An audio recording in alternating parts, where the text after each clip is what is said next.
Have you ever thought about writing down all of the things that make you happy? Right? So I'll give you examples. Could be jazz music, attending a concert, spending time with your kids, eating really good food or drinking really nice wine, just driving your car aimlessly, or going on a bike ride, or spending time with orphans, whatever it is, whatever floats your boat, whatever makes you feel fulfilled and happy. When you do that, when you actually create this entire list of all of these things, you can print it out, put it on the wall, and look at it every day and ask yourself, how many of these things have I done today? How many of these things have I even done this month?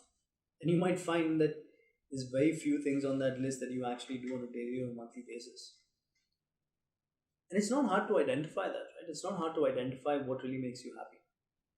And people's idea of happiness is different. I mean, some people talk about, get very philosophical about it and say, no, it has to be something deep. It's this all-pervasive feeling that you need to strive towards, or this ideal that um, need to strive for. And maybe it's not that complicated. Maybe it's just about you know maybe it's just about the chemicals in your brain.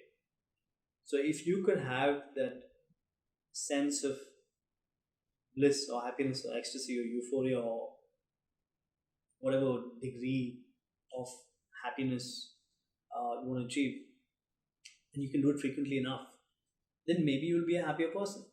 Right? Maybe that's all it takes to be happy.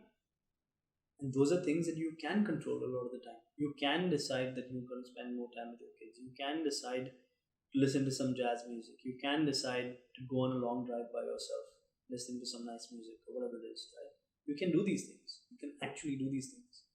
But you need to, quiet the other thoughts, and you need to say, okay, there's all these other things that I need to be doing right now, and I feel guilty because I'm on a long drive, but actually I need to be sitting down working on something. There's nothing wrong with that. In fact, that might be more important than anything else that you're doing, because you're paying attention to yourself and you're taking care of yourself. There was someone who asked me, a close friend of mine called Azelia, and she's a very spiritual person, and she asked me once,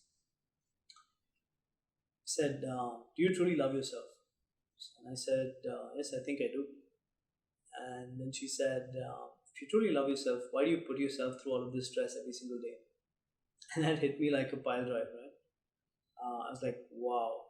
Right? I mean, that's something I never thought about before. I've always had this immense sense of confidence and self assurance, and I feel like I'm fulfilled most of the time, despite all the stress. I still feel I have that underlying feeling of everything's under control and things are okay. That's what it is, right? Loving yourself is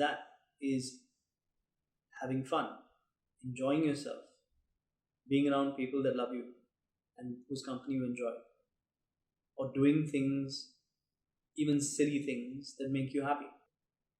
And I'm just thinking about the things that I like to do now, and it's putting a smile on my face.